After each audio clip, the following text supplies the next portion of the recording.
are about to witness the most amazing man-made jewelry ever created. The original multicolor mood ring. If you were a teenager in the 1970s, fashion wasn't just about clothes. It was about the details. The accessories you wore said everything about who you were, who you wanted to be, and which group you fit into. And some of them didn't make much sense at all. They jingled, clinked, pinched, tangled, and sometimes even turned your skin green. But none of that mattered. Today, we're taking a slow walk through 15 bizarre fashion accessories 70s teens wore everywhere. Number 1. Puka shell necklaces. You didn't need to surf to qualify. Puka shell necklaces were everywhere in the 70s. Even if you lived nowhere near a beach, wearing one suggested an easygoing, carefree attitude, like you might surf, even if you definitely didn't. They were often worn with t-shirts, tank tops, or open collars. And they worked year-round, regardless of season. The shells clicked softly when you moved, and they always felt slightly cool against your skin. Some were store-bought, others claimed to be real or handmade. Either way, they made you feel laid back, worldly, and just a little rebellious, even if you'd never seen the ocean. Number 2. Wide leather belts with big buckles. Worn low, cinched tight, never subtle, these belts were statement pieces. Thick leather worn low on the hips, often paired with jeans from Levi's or Wrangler. The buckle was the point, oversized, shiny, sometimes engraved or embossed, and impossible to miss. You didn't just wear the belt, you showed it off. It pulled outfits together and added weight, literally and visually. Over time, the leather cracked and softened, molding to your shape. A good belt could last years, and when it did, it felt earned. Number 3. Bandanas as accessories. Neck, wrist, hair, backpack, anywhere counted. Bandanas were one of the most flexible fashion pieces of the 1970s. One square of fabric could be worn a dozen different ways, and every way felt intentional. Tied loosely around the neck, it suggested effort without trying too hard. Wrapped around the wrist, it added color and movement. Knotted into hair, it held everything together, at least for a while. They were constantly adjusted throughout the day. Retied between classes, shifted during conversations, pulled off, folded, and stuffed into a back pocket when they got in the way.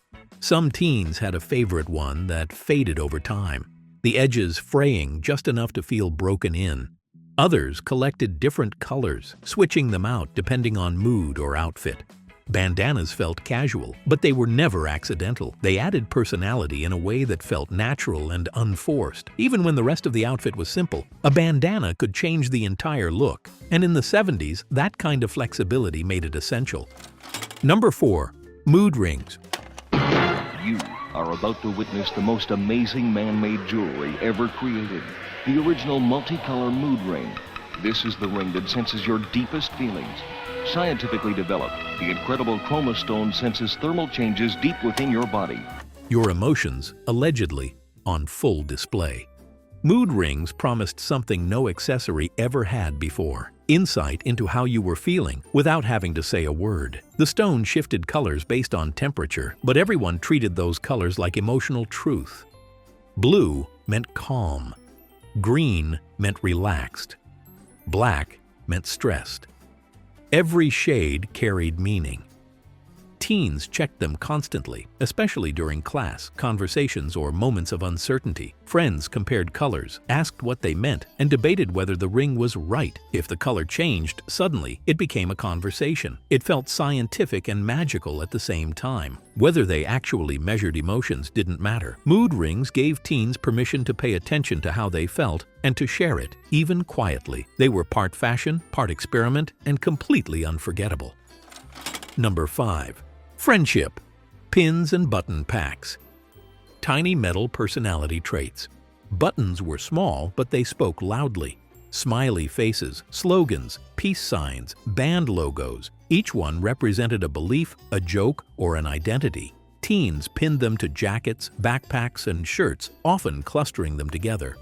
Friendship pins were traded, gifted, and sometimes worn until the back poked through the fabric. They rattled when you walked and made your outfit feel personal. No two collections were exactly alike. Number 6. Aviator sunglasses. Sunglasses. Stylish, sexy, and too dark to wear indoors. Unless they have sun sensor lenses. Indoors they lighten so you can see clearly. But outdoors, they get dark again automatically and cut glare. Worn indoors, outdoors, everywhere. Aviator sunglasses carried a kind of confidence that went far beyond blocking the sun. The moment you put them on, your posture changed. Your walk changed. Beautiful, Foster. Are they new? Hot off my drawing board. Shadow to Grant. They're gathering at the river. 10-4, Shadow. Buckled up, beautiful? The competition is throwing a little party. But why, Foster? They want these. Hang on!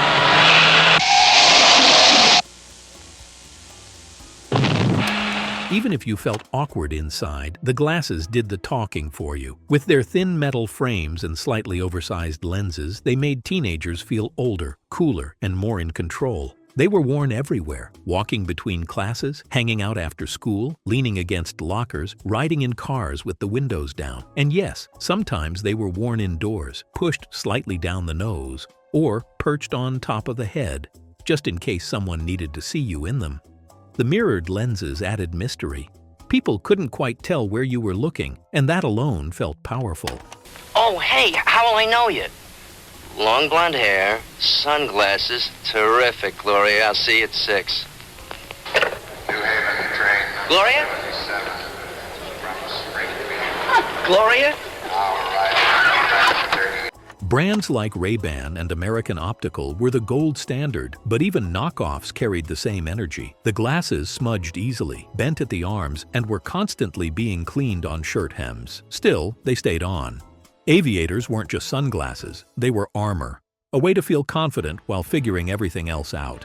If this kind of slow, nostalgic fashion deep dive feels like home to you, make sure you're subscribed here on YouTube. New videos like this are always on the way. And if you're on Facebook, come join our growing nostalgia community there too. It's full of shared memories and familiar stories. Number 7. Hair scarves and head wraps. Tied, untied, retied all day long.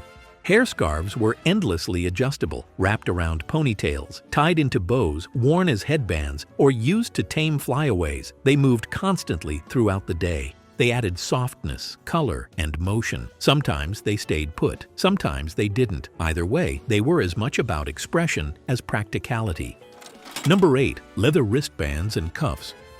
Worn until cracked, never replaced. Leather wristbands were tough, minimal, and worn daily. They darkened with sweat and time, becoming more personal the longer you wore them. You didn't replace them when they cracked, you kept wearing them. They felt like part of your arm, a quiet signal of attitude and independence. Number 9. Initial necklaces and letter charms. Your name, but make it fashion. Initial necklaces were personal and proudly worn. One letter, often gold-toned, dangling from a thin chain. Avon made many of the most recognizable ones, and they showed up everywhere. They weren't flashy, but they mattered. Wearing your own initial felt like claiming space, like saying, "This is me." Number 10. Oversized hoop earrings. Pulled, twisted, never removed. Hoop earrings were bold and unavoidable, big, circular, and sometimes heavy. They framed the face and moved when you did. They snagged on hair, caught on clothes, and were accidentally pulled more than once, but they stayed. Once you committed to hoops, you committed fully. Number 11. Ankle bracelets. Only visible if your jeans were right. Ankle bracelets were subtle, unless you noticed them. They peeked out when you walked or sat just right, making them feel a little secret. They jingled softly and added movement. Not everyone wore them, which made them feel special when you did. Number 12. Macrame necklaces and pendants. Earthy, handmade, slightly itchy, macrame necklaces felt natural, creative, and handmade, even when they weren't. Knotted cords held stones, beads, or wooden pendants resting against bare skin or t-shirts. They sometimes scratched, sometimes tangled, but they fit perfectly with the 70s love of craft and individuality. Number 13. Belt bags and hip pouches. Before anyone called them fanny packs. These early belt bags were practical and hands-free. Worn low on the hips, they carried essentials without pockets. They weren't called fashionable at the time, but they were worn constantly. Convenience always wins eventually. Number 14. Decorative hair, barrettes, and slides.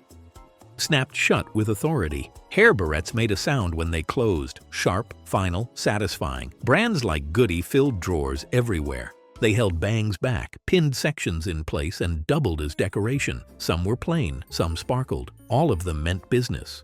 Before you go, I want to hear from you. Which of these did you wear everywhere? Or is there one we missed that you never took off? Drop it in the comments. Your memories are half the fun, and I love featuring them in future videos. Number 15. Wearing the same accessory every single day. Because it felt like part of you. This might be the most 70s habit of all. One necklace, one bracelet, one ring, worn every day without thinking. It wasn't about matching outfits, it was about identity. Taking it off felt wrong, and long after it disappeared, you still remember how it felt to wear. Looking back now, these accessories might seem impractical, uncomfortable, or even a little strange, but at the time, they were anything but meaningless. They were choices, small, everyday decisions that helped teenagers express who they were in a world that didn't always give them many options. A necklace, a pair of sunglasses, a worn leather cuff. These weren't just decorations. They were identity. Each piece picked up memories along the way. Sweat, sun, music, laughter, awkward moments, long days, and late nights. They were worn to school, to parties, to concerts, and through entire seasons of growing up. Some were lost. Some were outgrown. A few were kept in drawers long after they stopped being worn. And even now, decades later, it doesn't take much to bring them back. The weight of metal on your wrist, the snap of a barrette, or the memory of slipping on sunglasses and feeling just a little more confident than you were the moment before. These accessories didn't just decorate the 1970s, they quietly carried pieces of who we were becoming.